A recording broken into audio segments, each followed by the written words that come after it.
Warahmatullahi wabarakatuh.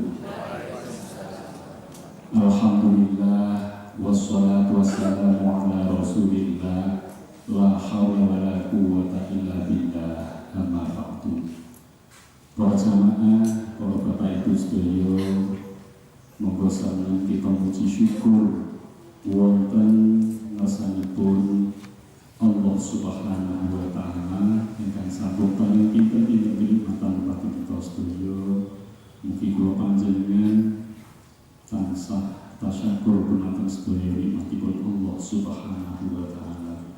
Shalawat salam kita tansah kunjuk wonten ngarsanipun Nabi kita Muhammad sallallahu alaihi wasallam, keluargipun, para sahabatipun. Mugi kita sedaya dipun kegiatan saged melampaui sedaya ajaranipun Rasulullah sallallahu alaihi wasallam, dipun akhiri minangka umatipun lan wonten ing yaumul kiamah. Mugi-mugi saged pikantuk syafaatul ummah. Amin amin ya rabbal alamin. Kita lajengaken injang menika surat Ar-Ra'd halaman 250 ya. Ayat yang ke-6 sampai ayat yang ke-13 ya. Menika Ar-Ra'd guntur ya. Maknanipun dengan tema kajian ada 5-6 gitu ya. Nomor setunggal, orang kafir menantang azab Allah. Ini sudah berkali-kali di surat sebelumnya untuk membuktikan bahwa Nabi Muhammad itu utusan Allah ya. Banyak dari kalangan kaum kafir menantang jika memang Allah berkuasa datangkan azab kepada mereka. Tapi ini tidak langsung dikabulkan karena Allah ya, memiliki kekuasaannya sendiri, tidak bisa diatur oleh mereka. Orang kafir meminta bukti kemukjizatan. Mungkin sebelum Rasul hampir-hampir seperti ini dituntut oleh umatnya untuk menunjukkan ya, kejadian-kejadian luar biasa sebagai pembuktian atas kerasulannya. Rasulullah juga dituntut seperti ini, tunjukkan mukjizat yang dahsyat kalau memang Nabi Muhammad itu utusan Allah. Ini permintaan dari orang-orang kafir. Nomor 3, Allah mengetahui segala sesuatu, baik yang ada di dalam kandungan ya, baik yang ada di langit maupun di bumi, yang terjadi malam maupun di siang hari, semuanya atas pengetahuan Allah Subhanahu wa Ta'ala. Nomor 4, manusia dijaga oleh malaikat. Malaikat yang menjaga di samping kanan kiri kita, ada yang di depan dan belakang kita. Itu semuanya diberi tugas oleh Allah untuk menjaga kita manusia ini. Yang kelima, Allah yang menjadikan guntur dan juga mendung. Ini sebagai tanda-tanda kebesaran Allah. Yang terakhir, semua makhluk bertasbih kepada Allah, baik guntur ya, segala macam makhluk yang lain, ini semuanya selalu bertasbih kepada Allah. Ini antara lain kajian surat Ar-Ra'd ayat 6 sampai dengan 13 dengan 6 tema seperti itu. Monggo menika waosanipun dipun paratosake mangke sareng-sareng kita waos. A'udzu billahi minasy syaithanir rajim. Bismillahirrahmanirrahim. Wa yasta'jilunaka bis-sayyi'ati qabla al-hasanati wa qad khalat min qablihimul mathulat. Wa inna rabbaka ladzu maghfiratin lin-nasi 'ala dzulmihim. Wa inna rabbaka lasyadidul 'iqab. Wa yaqulul ladzina kafaru laula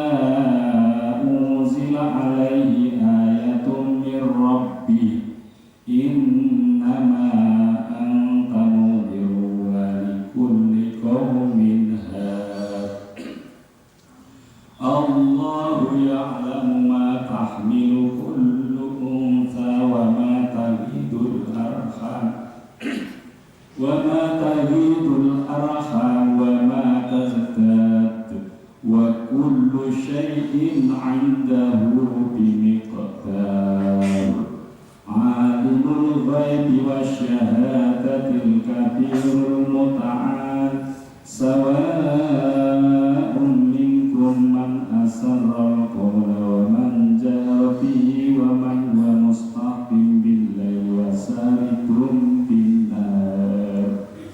Lahu mu'aqibatun min bayni yadayhi wa min khalfihi yahfazunahu min amrillah.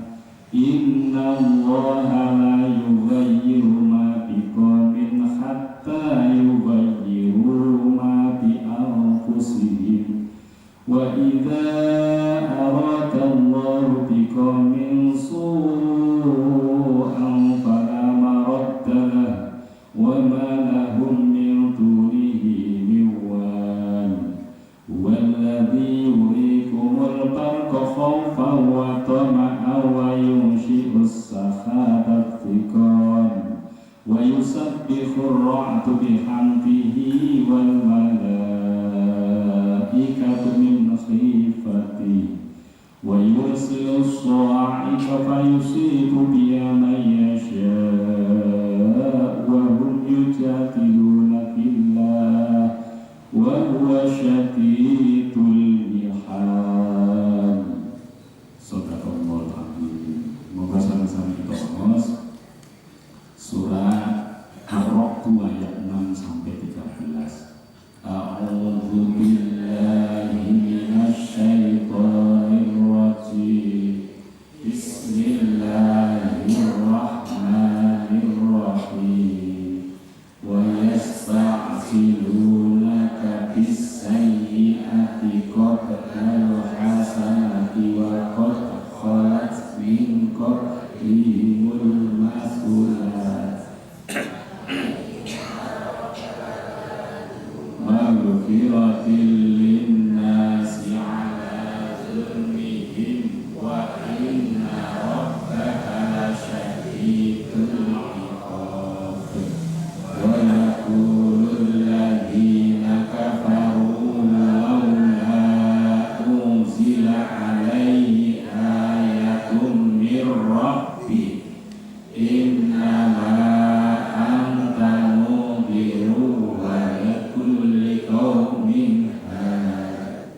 Allahu ya'lamu ma tahmilu kullu unsa wa ma taghidul arham wa ma tazdad wa kullu syai'in indahu bimiqdar. Alimul ghaibi wasyahadatil kabirul muta'al. Sawa'un minkum man asarral qawla wa man jahara bihi wa man huwa mustahfim bil-laili wa saribun bin-nahar. Lahu mu'aqibatun min bayni yadayhi wa min khalfihi yahfazunahu min amrillah. Inna Allaha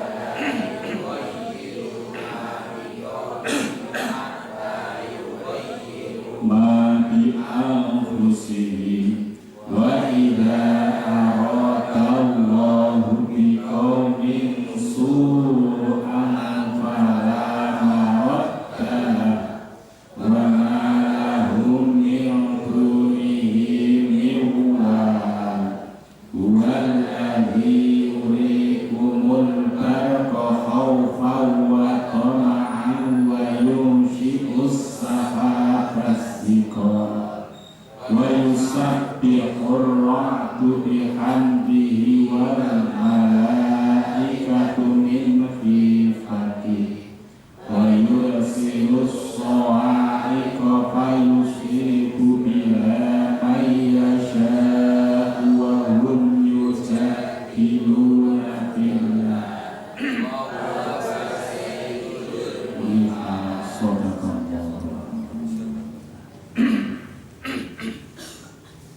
Tema ingkang nomor setunggal Mereka orang kafir menantang azab Allah. Jadi karena orang kafir tidak mau mempercayai apa yang dibawa oleh Rasulullah, ya, untuk membuktikan kalau Allah itu berkuasa, coba datangkan azab, ya, kepada mereka yang kafir. Diperminta orang kafir untuk mensegerakan azab yang diberikan Allah kepada mereka. Wa yasta'jilunaka, dan mereka itu minta disegerakan, ya, minta kepadamu, kepada Rasulullah itu Allah untuk mensegerakan, ya, bisayyi'ati, dengan kejelekan, yaitu berupa azab, qablal hasanati, sebelum kebaikan, ya, sebelum ampunan.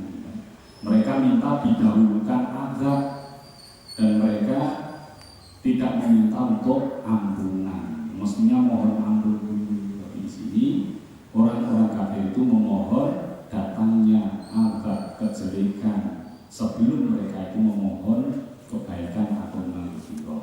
Wa qad khalat, dan sungguh khalat telah berlalu sing wis-wis iki min qablihim, dari sebelum mereka, al-masulah, contoh-contoh, yaitu orang yang telah mendapat azab. Contoh-contoh pun kata Yesus.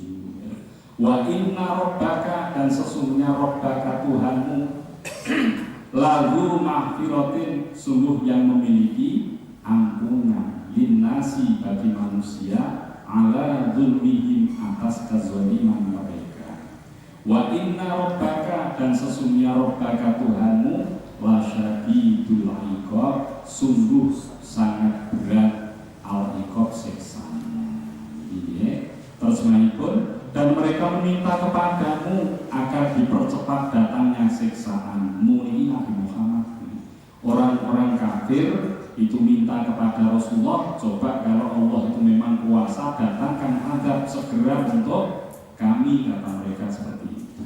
Sebelum mereka meminta kebaikan. Kebaikan itu apa? Berupa ampunan. Karena orang kafir itu banyak dosa, tidak minta ampunannya, tapi malah minta azabnya. Padahal telah terjadi bermacam-macam contoh siksaan sebelum mereka. Sungguh Tuhanmu benar-benar memiliki ampunan bagi manusia atas kezaliman mereka, dan sungguh Tuhanmu sangat keras siksanya. Ini terjemahipun surat Ar-Ra'd ayat 6. Keterangannya, setelah mereka mendustakan Rasul dalam rangka mengingkari azab pada hari kiamat, maka mereka mengingkari pula azab di dunia yang telah diancamkan oleh Rasulullah kepada mereka. Ini kan Rasul menyampaikan besok wong kafir akhirat niku bakal mendapat azab yang berat. Itu nggak percaya, ya. Kemudian mereka minta bukti, coba datangkan azab di dunia, pun tidak diturunkan Allah. Berarti dua-duanya tidak dipercaya oleh orang kafir. Nah, kenapa Allah tidak segera menurunkan azab? Allah tidak seperti itu. Soalnya kalau menuruti kemauan mereka, di mana kekuasaan Allah? Berarti kan sing kuasa malah manusia, berarti sing ngatur, gitu. Nah, ini makanya Allah tidak menuruti mereka. Allah punya kebijakan tersendiri, dan Allah mengedepankan maghfirah atau ampunannya, ya, daripada menurunkan azabnya. Mereka meminta kepadamu supaya disegerakan datangnya siksa yang telah diancamkan kepada mereka sebagai suatu tantangan. Padahal mereka itu semestinya memohon keselamatan dari turunnya azab dan mengharapkan pahala yang dijanjikan oleh Rasulullah kepada mereka di akhirat. Jadi kebaikan-kebaikan ini tidak pernah dimohon, ya. Tapi mereka ingin mendapat, yaitu bukti berupa turunnya azab.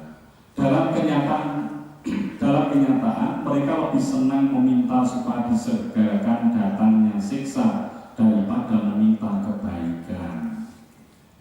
Padahal telah terjadi bermacam-macam contoh azab yang ditimpakan oleh Allah kepada umat-umat yang mendustakan rasul-rasul mereka ada yang dirubah rupanya menjadi kera. Ini kan kaumnya Nabi Musa, ya.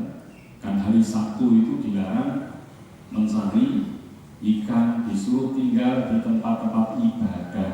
Tapi ada sekelompok orang yang terpaksa mencari nafkah, yaitu mencari ikan, ya. Sehingga disabdakan saat itu, kunu kirodatan khosiin, jadilah kamu kera yang hina. Nah, ini umatnya Nabi Musa. Ada pula yang dihancurkan dengan gempa bumi, yaitu wonten kaum Ad, kaum Samud, ya. Ini telah dihancurkan Allah dengan gempa bumi. Sebetulnya ini sudah cukup menjadi peringatan untuk orang-orang kafir di zaman Rasul. Sesungguhnya Tuhan benar-benar mempunyai ampunan yang luas terhadap dosa-dosa yang bertobat di antara hamba-hambanya dan menutupi kesalahan-kesalahan pada hari kiamat.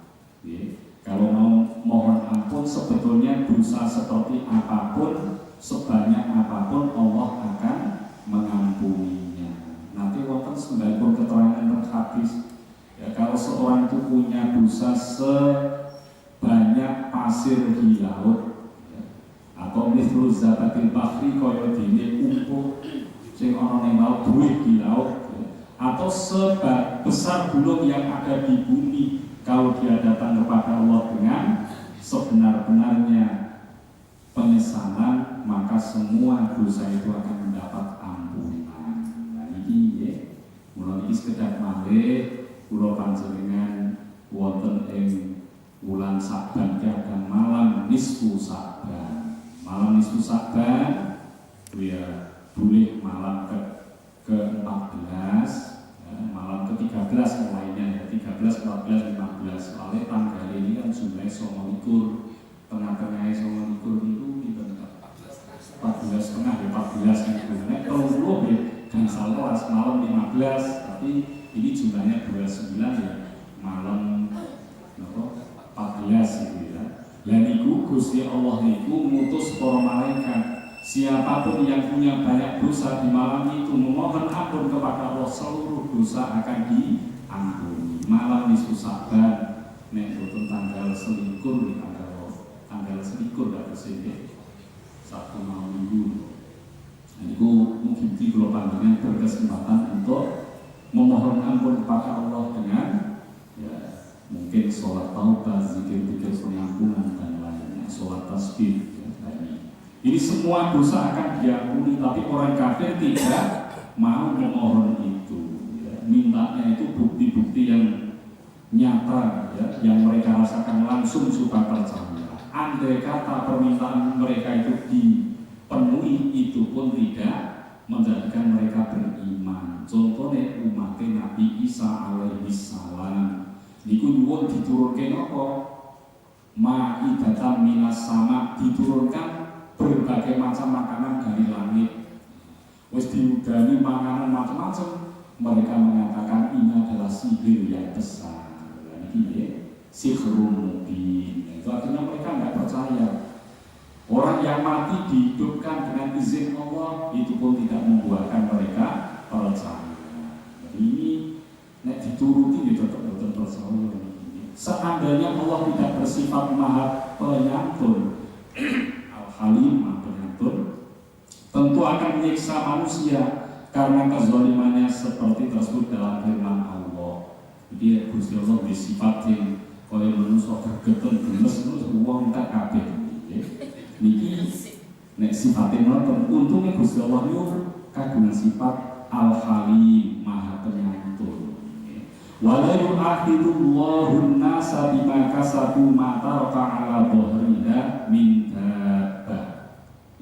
Dan kalau sekiranya Allah menyiksa manusia disebabkan usahanya, ya, niscaya dia tidak akan meninggalkan di atas permukaan bumi itu satu makhluk pun yang melangkah. Ini kesimpulannya wong itu ana sing suci, kabeh duwe dosa. Misalnya dosa itu yang itu langsung diadab di muka bumi itu bersih, gak ada manusia yang tinggal di atasnya. Karena Gusti Allah itu masih memberikan kesempatan untuk ampunan, ya. Maka kita yang banyak dosa pun ditunggu-tunggu kapan kita akan kembali ke jalan yang benar. Ini kados diri tiang-tiang kafir zaman Rasul tidak langsung diturunkan azab. Mbok menawa besok-besok dia akan sadar dan kembali ke jalan yang benar. Ini sesungguhnya Tuhanmu benar-benar sangat keras siksanya terhadap orang yang mengerjakan kejahatan dan terus bergelimang dalam kesesatannya dan dosa-dosanya. Niki pancen boten turun tobat, ya, tidak mau berada di jalan yang benar, ya Allah tidak main-main. Pasti dia akan mendapatkan azab yang sangat berat, ya, terutama dalam kehidupan akhirat. Di dunia azabnya juga ada. Wong sing kafir-kafir itu boten duwe rasa tentrem. Walaupun sejumlah harta dimiliki, sejumlah jabatan pangkat ya dia sandang, tetap tidak akan merasa tenang. Soalnya orang yang tenang itu hanya orang yang mukmin, ya. Kata Rasulullah, beruntunglah orang-orang yang beriman jika dia ditimpa kesenangan menjadi bersyukur, jika dia sedang mendapat kesusahan dia bersabar, dan itu tidak dimiliki kecuali orang yang beriman. Wong sing kafir-kafir mboten ada kados ngoten. Maka rasa kekhawatiran, ketakutan, ya, itu selalu menghantuinya dan tidak akan merasa tenang bahagia. Itu sudah cukup sebagai azab di dunia ini. Kadang-kadang ada sebagian azab yang disegerakan turunnya di dunia sebagai akibat daripada dosa-dosanya, seperti terganggunya kesehatan bagi orang-orang yang membiasakan minum minuman keras. Orang-orang yang suka berjudi dibiarkan Allah ya bangkrut setelah tadinya menjadi orang yang kaya. Ya.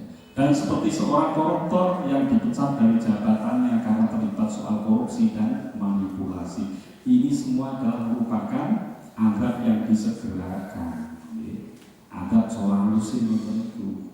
Korupsi sudah dapat uang yang luar biasa, dimakan 7 keturunan tidak akan habis.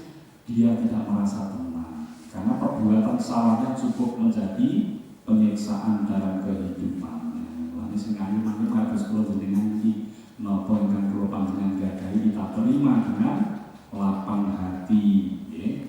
Niku insyaallah akan menjadikan kekayaan yang luar biasa. Itu Rasulullah menyampaikan al-qanaa'atu kanzun la yafna.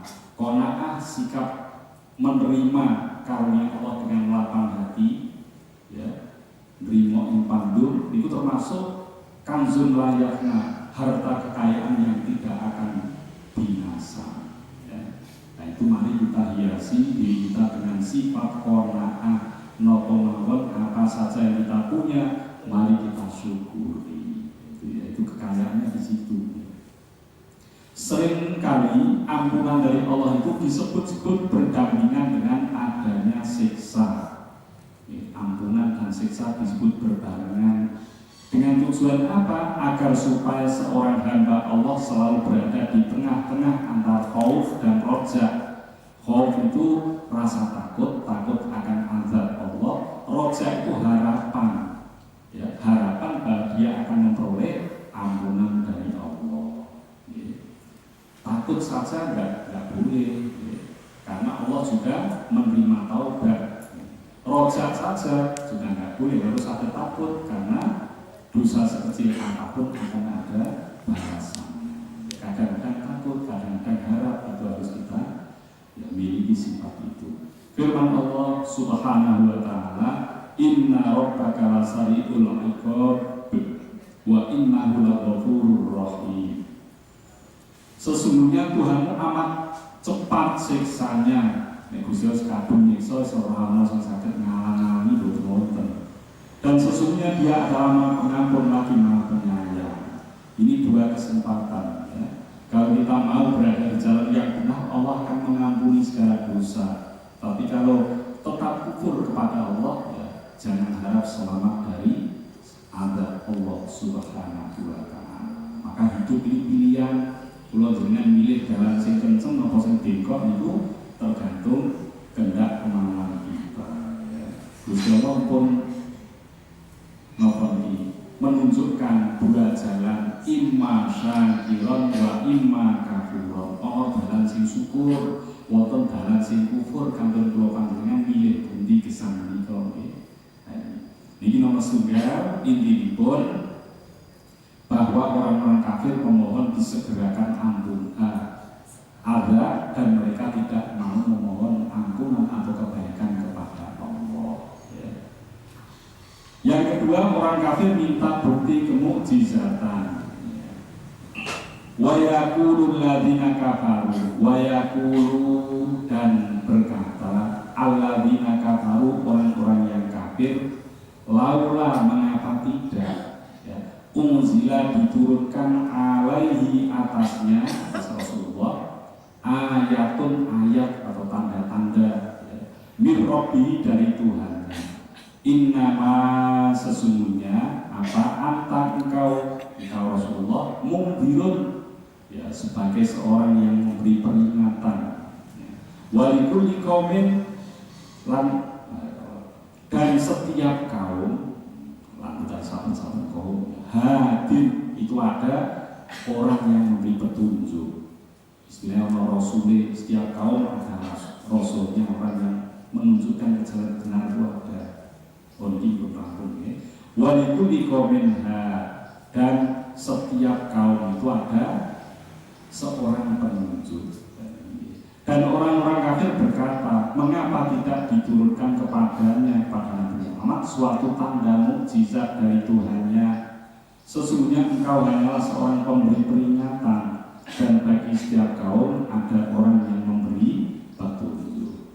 Di kitab Sirikun. Dan orang-orang kafir berkata secara ingkar, mengapa tidak diturunkan kepada Muhammad sesuatu tanda kebesaran dari Tuhannya, seperti tongkat, mukjizat yang diberikan kepada Nabi Musa, dan onta kepada Nabi Soleh. Dan mengapa Nabi Muhammad tidak bisa menjadikan bukit Sofa menjadi emas, atau memindahkan bukit-bukit ini dari kita dan diganti dengan lembah-lembah yang penuh dengan sungai-sungai yang mengalir. Ini permintaan orang-orang kafir Quraisy, ya. Minta bukti-bukti menurut keinginan mereka. Ini wong mukjizat betul sakit disuwun, ya. Nabi Musa sakit ngebalke cahaya dari bajunya, juga bisa, ya, mewujudkan tongkat menjadi ular dan seterusnya. Itu bukan kemauan Nabi Musa, itu atas kehendak dan perintah Allah Subhanahu wa ta'ala. Betul sakit disuwun ini. Minta seperti ini, bukan tukang sihir mungkin bisa memenuhinya. Mereka menuntut yang sedemikian itu karena menyangka bahwa Al-Quran sendiri tidak merupakan suatu mukjizat, bahkan dipandangnya sebagai kitab-kitab yang diturunkan sebelumnya. Al-Quran tidak dipandang mukjizat, padahal Al-Quran ini isi kandungannya luar biasa. Al-Quran dipun waos pundi mawon panggonan pantes, ya. Orang yang sedang senang gembira dan pernikahan dibacakan Al-Quran semakin sempurna lengkap, ya. Orang yang sedang kesusahan, ya, menjelang ajal tiba dibacakan Al-Quran menjadi tenang, ya. Al-Quran bisa dibaca di segala kesempatan. Ini mukjizat, betul mukjizat, betul sakit ngoten. Misalnya lagu dangdut, wong digawe dangdutan pantes, wong arep mati dangdutan, misalnya kok betul pantes ini. Tapi Al-Quran dimanapun, ya, mau dibaca menjelang rapat musyawarah juga baik, ya. Kalau panjenengan mau soal penggalan saya, ya, itulah kemukjizatan Al-Quran. Tidak hanya pantasnya mawon, di dalamnya penuh dengan petunjuk-petunjuk untuk membawa kita kepada kebahagiaan dunia akhirat. Mereka menuntut yang sedemikian itu karena menyangka bahwa Al-Quran ini tidak merupakan suatu mukjizat, bahkan dipandang sebagai kitab yang diturunkan sebelumnya. Tugas yang pokok daripada Nabi Muhammad SAW adalah menyampaikan risalahnya seperti tugas nabi-nabi sebelumnya. Ini Rasul tugasnya niki, ya. Aja-aja sepatus nopo umat manusia percaya kepada Allah dan mentaati Allah Subhanahu wa ta'ala. Seperti Rasul-Rasul yang dulu juga begitu semua.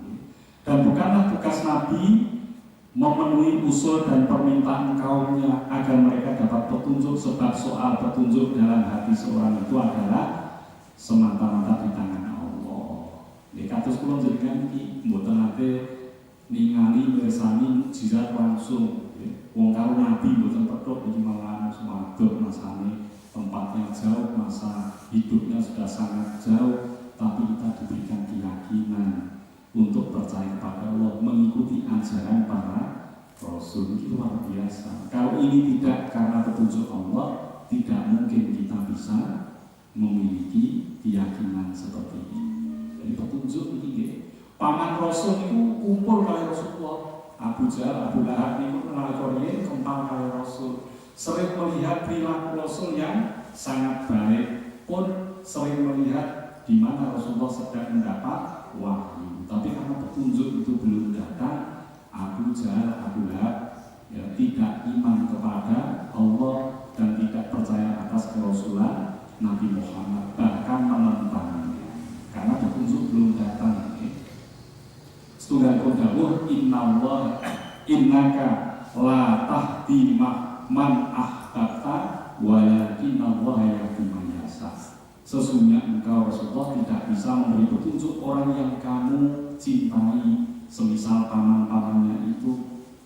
Walakinallaha yahdi man yasha, akan tetapi Allah lah yang memberi petunjuk kepada yang dikehendaki. Berarti kalau dengan dikantuk hidayah, berangkat ngaji itu juga gampang, buatan butuh ya. Walaupun jauh tempatnya akan dihadiri, tapi kalau belum dapat petunjuk, tidak terbuka hatinya untuk belajar ngaji, mboten wonten kepinginan. Walaupun dekat, tidak ada rasa tertarik untuk kumpul mengaji lagi ya. Dan itu petunjuk mari kita mohonkan kepada Allah ya, supaya kita selalu mendapatkannya sehingga bisa memimpin hidup kita menuju jalan yang benar ya. Menika dawuhipun Gusti Allah, laisa 'alaika hudahum walakinallaha yahdi man yasha. Bukanlah kewajibanmu menjadikan mereka mendapat petunjuk, akan tetapi Allah yang memberi petunjuk atau memberi taufik siapa yang dikehendakinya.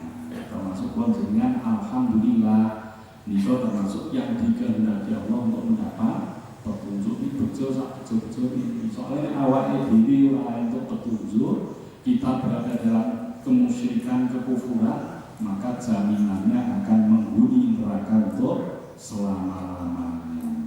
Itu ngeri itu ya.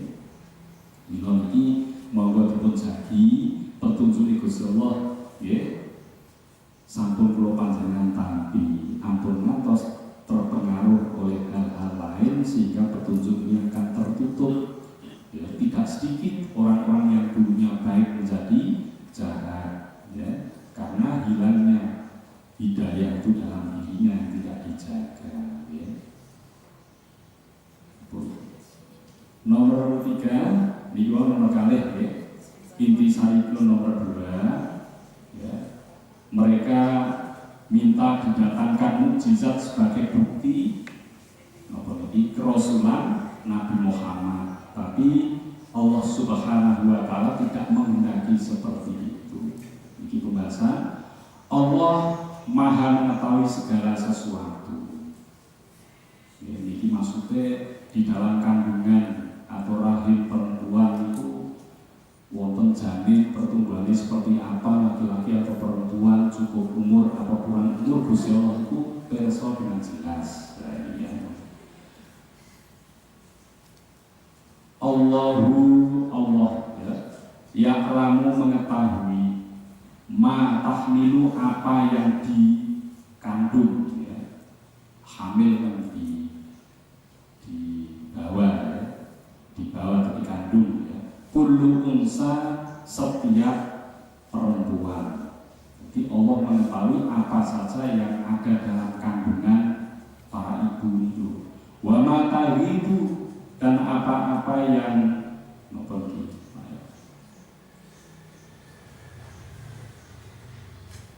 kurang ya, tahidu itu kurang sempurna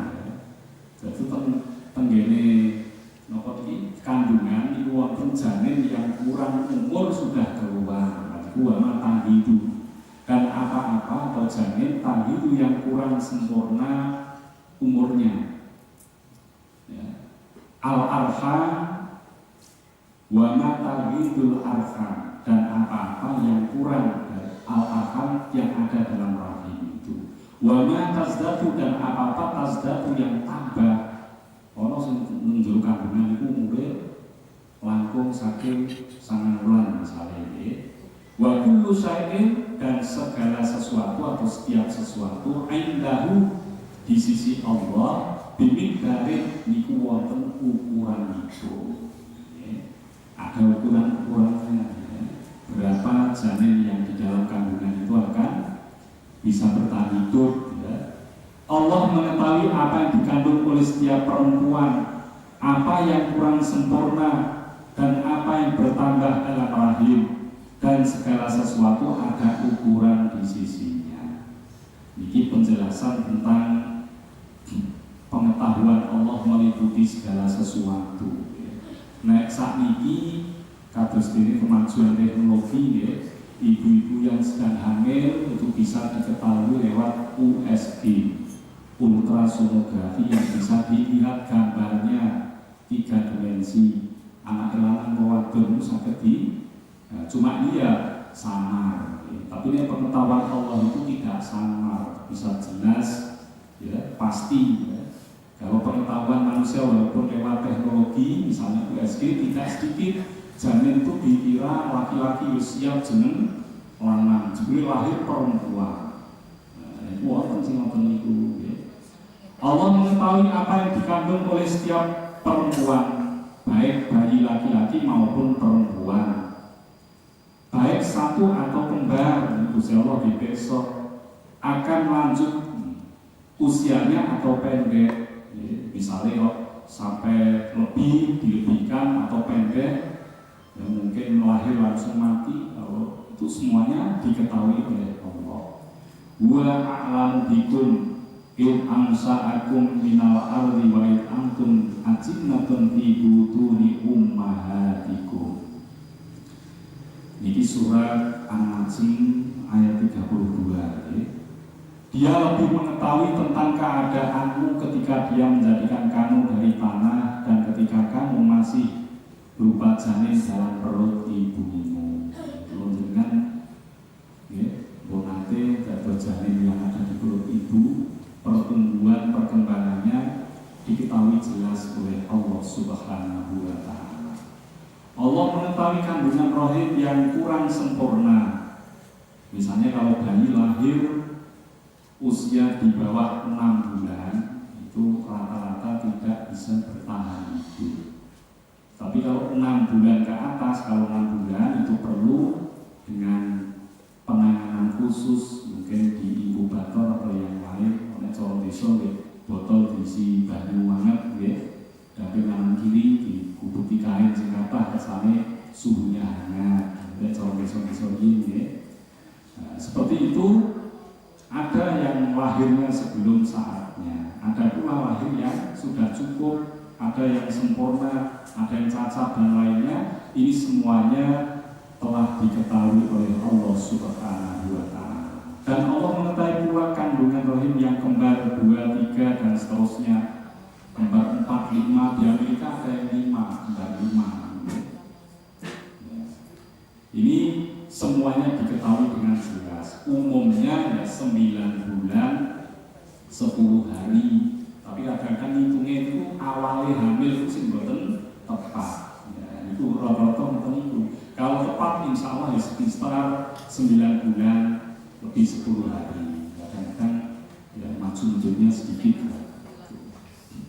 Yang lain, yang kedua, ketiga beliau intiipun Allah Subhanahu wa Ta'ala mengetahui apapun yang ada di dalam kandungan.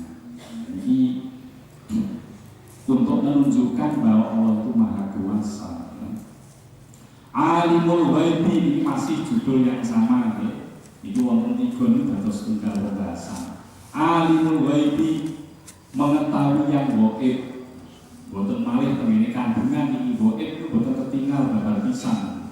Alimul Ghaibi, wasyahadati dan yang nyata sing gaib Gusti Allah pirsa ingkang nyata wonten nggih pirsa.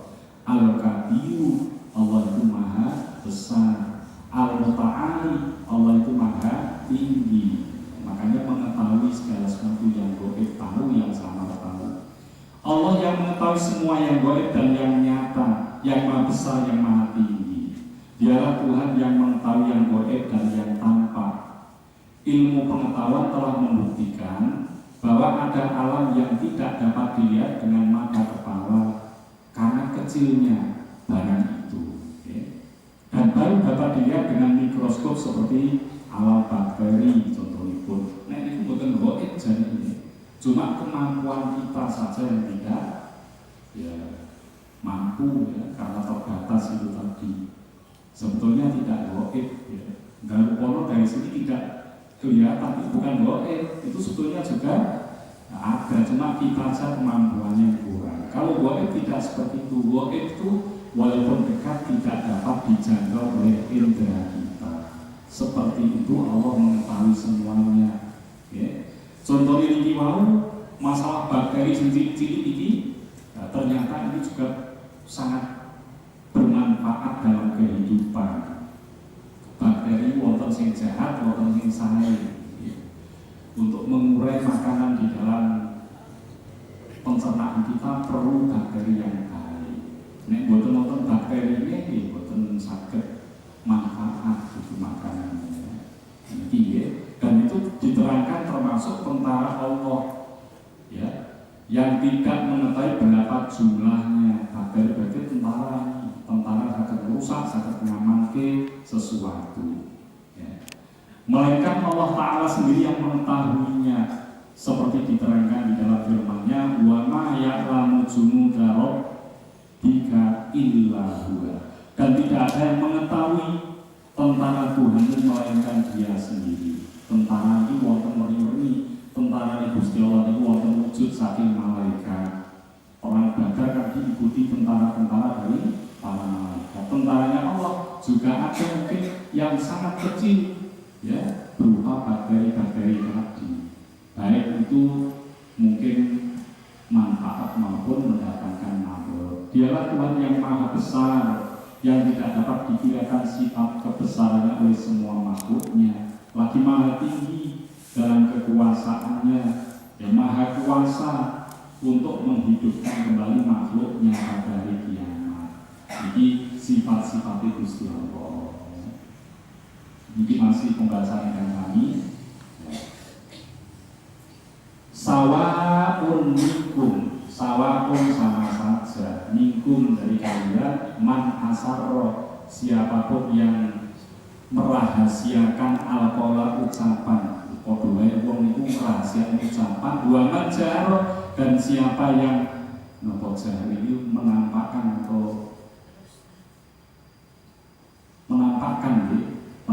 suaranya, bihi dengannya, waman dua mustaqim bilali, dan siapapun dia yang mustaqim bilali bersembunyi di malam hari, wasaibun binahar, dan berjalan di siang hari. Iki sedaya Gusti Allah boten wonten bentene, sedaya pirsa ngoten nggih.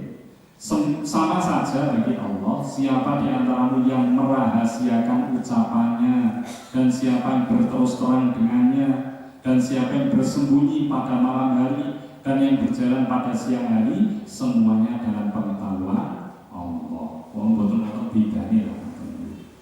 Sama saja bagi Allah di antaramu yang merasakan ucapannya, yang menyimpan saja dalam hatinya, kerenteke hati Gusti Allah pirsa. Tapi kerenteke hati ini dereng dipun napa niki istilah dipun anggap. Misalnya wong dengan duwe kertet sing boten sae, iki boten dianggap perbuatan jelek sebelum kita melakukan kejelekan itu. Semuanya itu tidak ada yang samar bagi Allah, seperti di dalam firman-Nya, wa in tajhar bil qawli fa innahu ya'lamu sirra wa akhfa.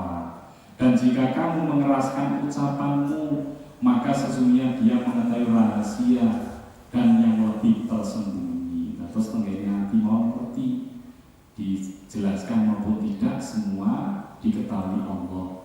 Allah mengetahui siapa yang bersembunyi di rumahnya di malam hari dan berjalan-jalan menampakkan dirinya di siang hari.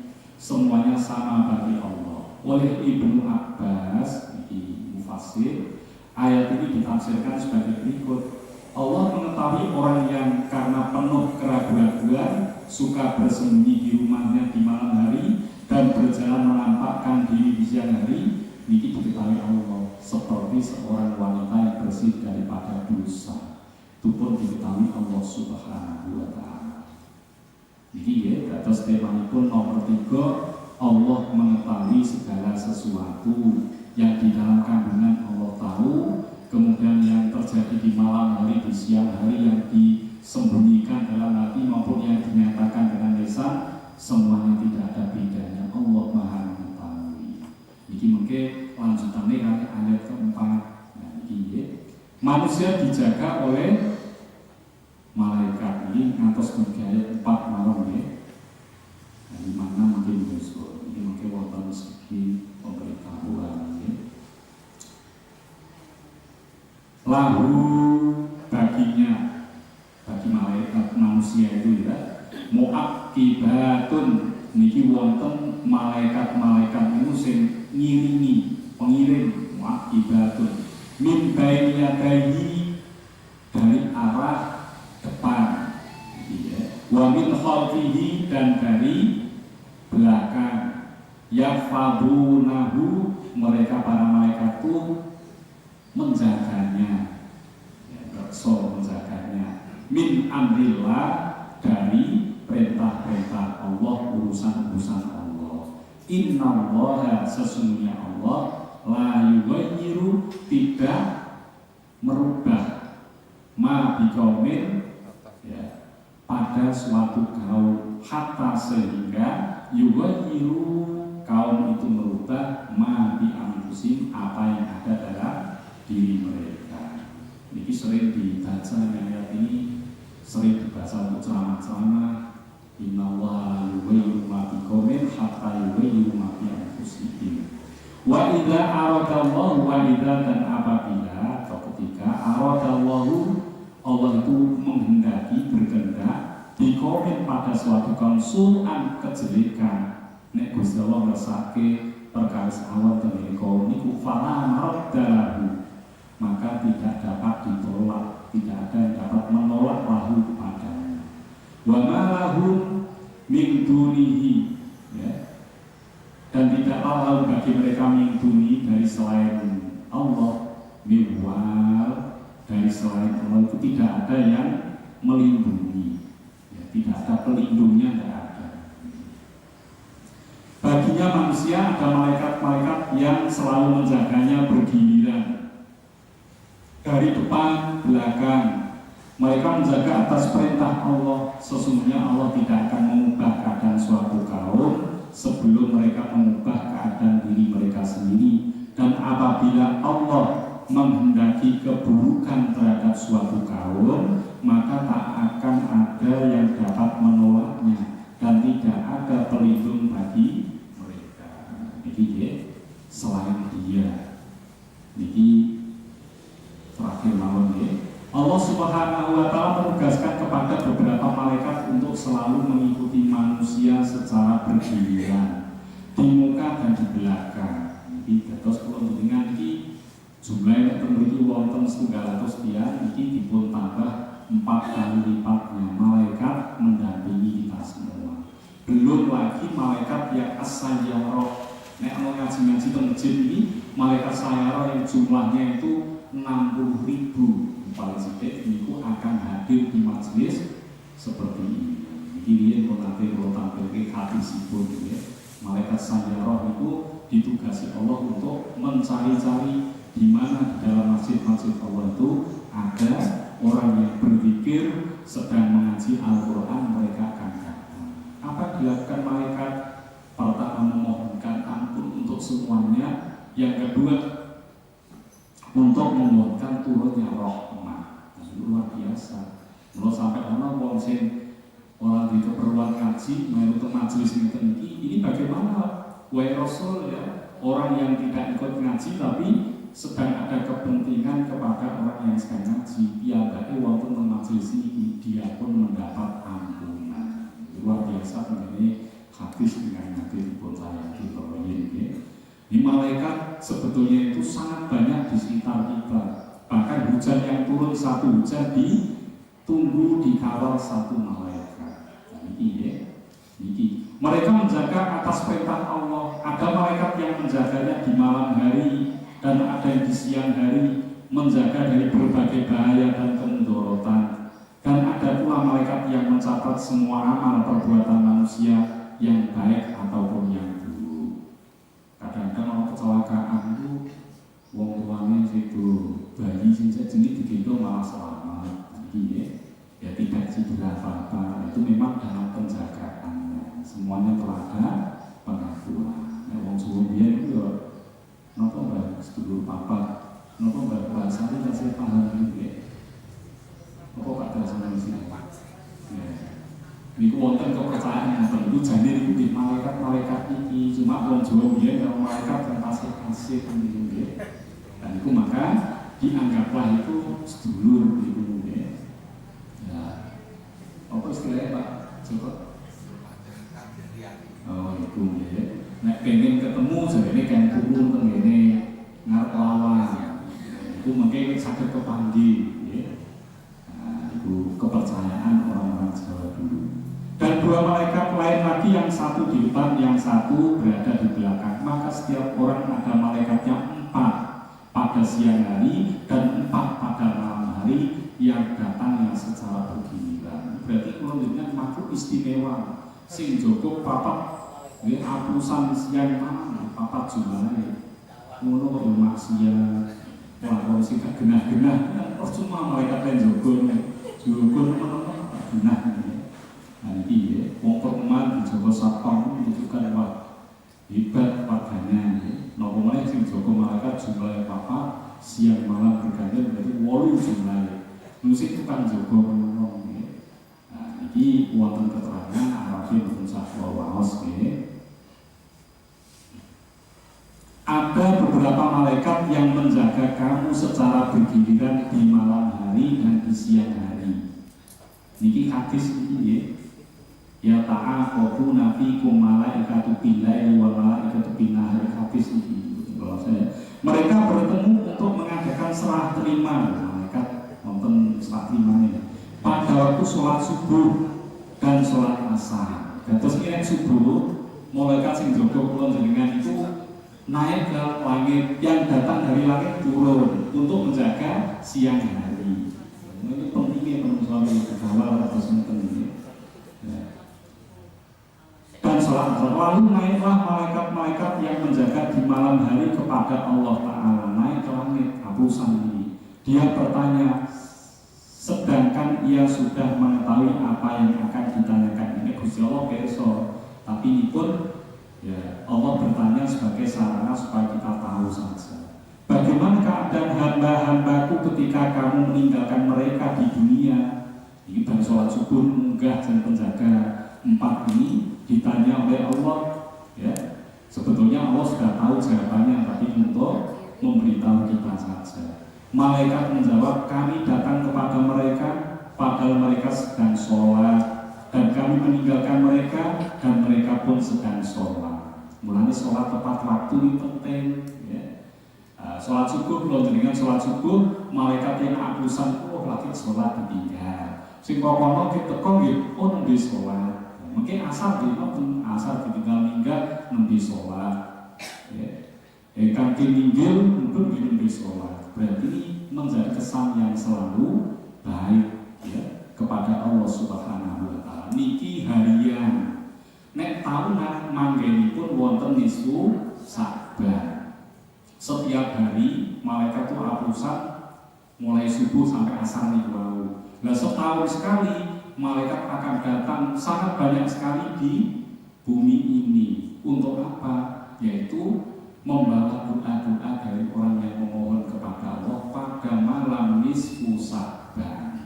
Itu tengene kita Dzurratun Nasikin wonten dawuh kados ngoten.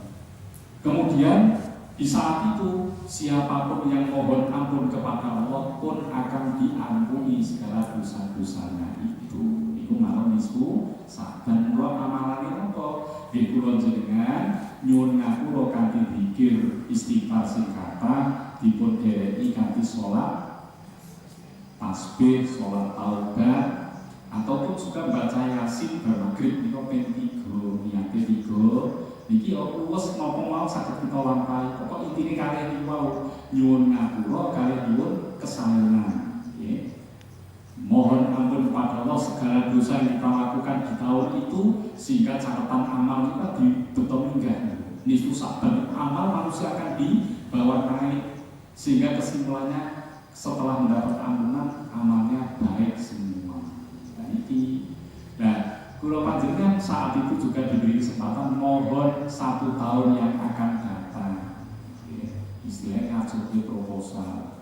Tahun ini arep ini muga saged keturutan. Iki kula jenengan nyuwun, maka ada sholat hajat. Sholat sunnah di qadha'il hajat. Iku kalih itu paling boten nggih sholat tasbih lan sholat hajat. Iku dipun lampahi teng dalem saged sareng-sareng wonten mriki nggih monggo malam nisfu saban. Mulai bakdo maghrib teng mriki setelah maghrib kita baca Yasin 3 kali dengan niat niku wau nggih. Mengke sasampunipun biasanya Yasin ping 3 terus Isya. Ya, setelah Isya kita lanjut dengan sholat taubat, tasbih, ya. Kemudian yang terakhir sholat sunnah di qadha'il hajat. Hajate jenengan piyambak-piyambak mungkin nyuwun wekdal sujud syukur wonten mangke dipimpin malih tata cara nggih. Iki sampun rampung nggih. Niki hadisipun bilih malaikat menika menjaga kita ya di siang hari di malam hari secara bergantian jumlahnya ada 8 keseluruhan. Niki